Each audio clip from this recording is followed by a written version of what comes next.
여러분 안녕하세요. 오롱장입니다. 드디어 월드컵 대교가 오픈을 했습니다. 개통이 됐고요. 달려봤는데 아주 멋집니다. 뿐만 아니라 월드컵 대교를 북단에서 남단으로 건너왔을 때 이 서부 간선도로 일부가 지하화가 됐는데요. 이 고속도로가 돼 있거든요. 그래서 여기도 상당히 아주 편리하게 지나갈 수 있는데 좀 천장이 낮은 느낌이어서 뭔가 재밌는 느낌이 나더라고요. 오늘 이 부분에 대해서 한번 말씀드려 보겠습니다. 영상 시청하시기 전에 구독하기, 좋아요, 멤버십, 그리고 제 8기 강의는 왼쪽 아래 링크 보시면 확인이 가능합니다. 말씀드린 대로 지금 굉장히 오래됐죠. 월드컵 대교 오랫동안 지었는데 위쪽엔 마포구 상암동에서 건너 내려와서 쭉 밑으로 내려오면은 목동이고 바로 서부 간선도로로 빠져서 지하화로 쭉 갈 수가 있어요. 이 왼쪽 아래에 있는 뭐 안산이라던가 광명시라던가 이쪽으로 이동하시는 분들 또 서해안이나 태안이나 서산 쪽으로 향하는 분들한테는 서울에서 내려갈 때 상당히 유용한 구간이겠습니다. 또한 북에서 남으로 넘어갈 때 월드컵 대교가 하나가 추가가 된 거죠. 보니까 왕복 6차로더라고요. 자, 그래서 여러 가지 기사가 나오고 있습니다. 자, 여러분한테 이런 부분을 좀 조심했으면 좋겠다, 알았으면 좋겠다는 부분인데요. 요런 기사 보셨을 거예요. 노후빌라 웃돈 6억 주고 산다. 월드컵 대교 개통에 들뜬 동네. 내달 수색 9구역 753가구 입주. 요 쭉 이 보면은 월드컵 대교 때문에 이 굉장히 여기가 떴다. 뭐 이런 내용이거든요. 그 입주권 분양가 2배 껑충인데요. 사실 이건 아닙니다, 여러분. 물론 지금 여기에 입주권을 가지고 계시거나 요쪽 신축 아파트 롯데에 사시는 분들은 제가 얄미울 수도 있겠지만 그럴 필요가 없잖아요. 이미 많이 올랐고 이미 입지 자체만으로 가치를 인정받은 곳이거든요. 굉장히 사업성이 좋고 은평 뉴타운보다 더 좋아질 수 있는 가격적으로, 물론 그만큼 덩어리가 크진 않지만 가격적으로 더 좋아질 수 있는 지역으로 다 이미 소문이 나 있잖아요. 그런데 월드컵 대교 때문에 들뜬다는 표현은 뭐냐면 결국 이 월드컵 대교의 또 이 월드컵 대교의 개통을 통해서 이 호재몰이 갖다가 지식산업센터나 빌라나 상가를 팔라는 분들이 나올 거란 뜻이에요. 여러분들이 헷갈릴 것 같아서요. 야, 월드컵 대교가 개통했으니까 진짜 부동산 가치가 올라가는 게 맞아? 아파트 가격이 올라가는 게 맞아? 정말 뭔가 가치가 있어? 이게 궁금한 거예요. 이 서부 간선도로도 상습 정체 해소 기대되는 서부 간선도로 지하도로 금일 개통. 뭐 최고 수혜, 여기 보세요 벌써. 최고 수혜주 쥐벨리. 벌써 서부 간선도로 지하화 이거를 통해서 어떤 지식산업센터를 개통하려는 어떤 홍보물이 나와 있습니다. 이게 좋다 나쁘다는 뜻은 아니에요. 이런 것들로 이어질 수밖에 없어요. 근데 또 서부 간선도로 지하화의 주변 기대가 커졌지만 GTX만큼은 어려워. 생각보다 시세의 반영이 별로 안 될 수도 있다는 거죠. 이 부분에 대해서 한번 얘기를 해봐요. 자, 월드컵 대교. 자, 월드컵 대교 이렇게 쭉 놓입니다. 그림이 잘 나와 있고요. 네이버에 검색하면 바로 떠요. 근데 문제는 뭐냐? 이게 언제부터 시작이 됐냐? 착공이 2010년 4월입니다. 총 11년 하고도 5개월이 걸렸습니다. 사실 11년 4개월인데요. 여러분 나이에 11년 4개월을 더해보십시오. 별로 해피하지 않잖아요. 무슨 말이냐? 첫째, 이런 것이 생긴다는 소문만 가지고 거기에 아파트나 부동산을 사는 거는 현명하지 않다는 거예요. 제가 3기 신도시에 대해서 뭔가 주의해야 될 사항 중에 하나가 이건데 시간이 생각보다 오래 걸리고요. 우리 입장에서 이 시간은 상당히 가치가 높습니다. 그렇기 때문에 절대적으로 빨리 된다는 맹심보다는 여태까지 비스무리한 사업들이 얼마나 시간이 오래 걸렸는지 파악을 해보는 게 선행되어야 되겠죠. 그렇기 때문에 조심해야 되고 서부 간선도로 지하화도 상당히 시간이 걸렸습니다. 두 번째 문제는 뭘까요? 자, 이렇게 지도를 보면 성산대교 옆에 월드컵 대교가 놓여 있어요. 월드컵 대교를 놓고 보면 위에는 상암동이 있고 아래는 목동과 강서구 염창동이 있습니다. 그러면 여기 다 입지 좋잖아요. 월드컵 대교가 놓이면 좋을까요, 여러분? 좋습니다. 서부 간선도로 지하화되면 좋을까요? 좋습니다. 하지만 여러분께 제가 제발 이 부분을 아셨으면 하는데요. 살기 좋아지는 것, 뭔가 생기는 것, 이것과 해당 지역에 새로운 수요가 창출되는 것, 해당 지역의 그 발전 요건 때문에 더 비싼 주거단지가 들어와서 시장에서 소화가 되는 것은 다른 문제입니다. 월드컵 대교 좋죠. 멋집니다. 국가 발전에도 좋을 것 같아요. 제가 봤을 때. 그러면 제가 질문을 드려요. 월드컵 대교가 없으면 이 상암동에 살 가치가 없나요? 월드컵 대교가 없으면 위쪽에 수색 증산에 거주할 가치가 없나요?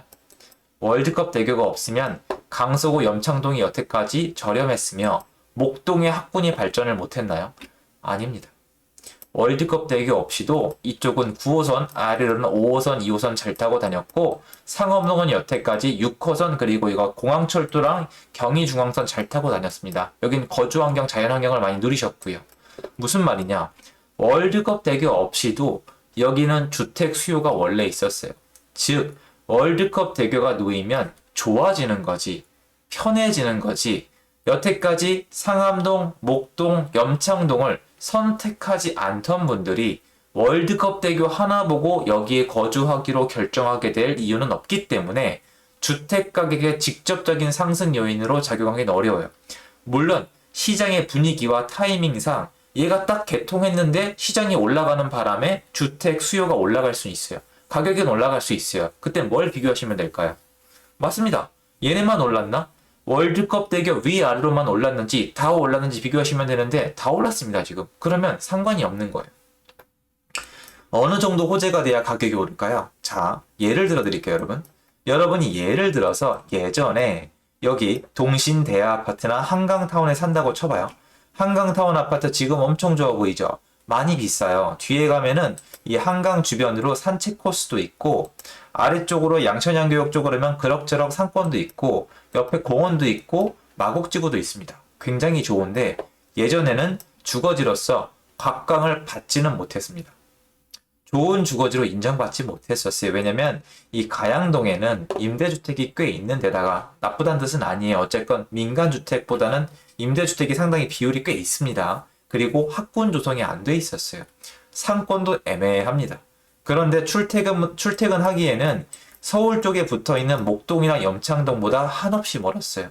그래서 사람들이 항상 목동이 없으면 염창동을 먼저 찾았죠. 왜?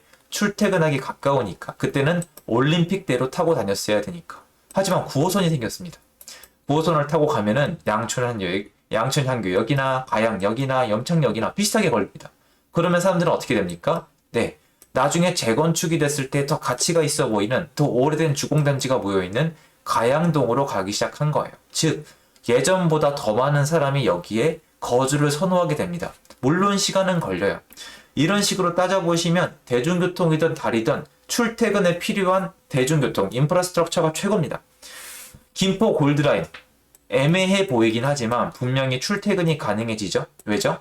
김포공항에 도착해서 공항철도나 9호선으로 환승이 가능해요. 좀 멀지만 아직 시간은 걸리겠지만 언젠간 인정을 받을 수 있습니다. 하지만 시간이 걸리겠죠. 왜? 7호선과 9호선도 시간이 걸렸습니다. 7호선 개통 당시 중동은 오르지 않았어요. 9호선 개통 당시 강속은 오르지 않았어요. 부동산 침체기였거든요.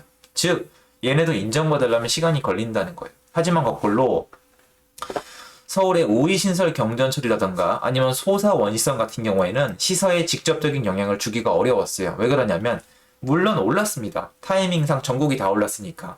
어디로 가죠? 우이신설 경전철은 우이동이나 신설동으로 가는데 일자리가 없죠. 확장한다면 모를까. 소사 원시선도 일자리가 없습니다.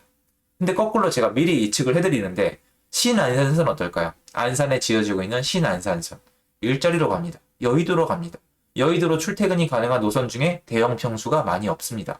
이런 식으로 따져보면은 새로운 수요가 유입될 수 있는 곳들이 있고 없는 곳들이 있어요. 물론 살기 좋아지면은 가격은 올라가요. 여건상 그리고 집을 가지고 있는 분들이 낮은 가격에 팔고 싶지 않은 심리적 단합이 일어나요. 야, 올림픽대로 그래도 뚫렸는데 우리가 여기서 10년을 기다렸는데 이거 놓이니까 너무너무 편하다. 아래쪽으로 내려갈 때 이 지하도로랑 타고 가면 너무 편하다. 나는 이 가격에 못 팔겠다. 이게 서로 딱 마음이 맞으면은 호가 올라가서 사람들이 와봤을 때 이거 진짜 편하더라. 그러니까 여기 살까 말까 고민하다가 월드컵 대교 놓였으니까 이거 조금 더 돈을 줘도 되겠다. 이런 분들이 거래가 될 수는 있어요. 하지만 새로운 수요가 유입되는 정도는 아니란 얘기입니다. 물론 제가 얘기한 이론이 100% 맞아떨어지진 않아요. 하지만 여러분도 느끼실 거예요. 어떻게? 여러분이 집을 구할 때 생각을 해보세요. 자, 여러분 월드컵 대교가 생겼어요. 월드컵 대교가 생겼다는 이유로 이 위아래 갑자기 거주지를 선택할 분들이 여기 계세요. 월드컵 대교 때문에 또는 서부 간선도로 때문에 선택할 분들 계세요. 편해지고 멋져지고 좋아진 거 맞아요. 호재 맞아요. 훨씬 더 좋아졌어요, 거주 환경. 그런데 여기가 필요 없던 분들이 필요해지냐고요.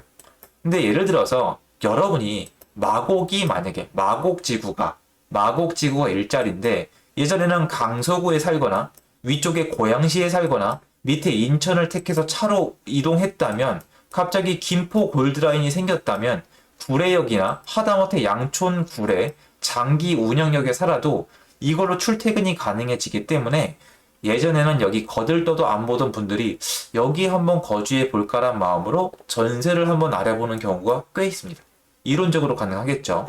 여러분 자신에게 도입해 보세요. 그래서 일자리로 갈 수 있는 편리한, 내가 시간을 아껴주는 정시에 도착할 수 있는 대중교통이 생긴다면 걔는 일자리가 생긴 거나 다름이 없습니다. 하지만 아주 멋지고 돈이 많이 들어간 오래 걸린 큰 호재라 하더라도 이게 사람들의 절대적인 수요를 끌어들일 수 없는 경우도 있어요. 좋아진 거지만.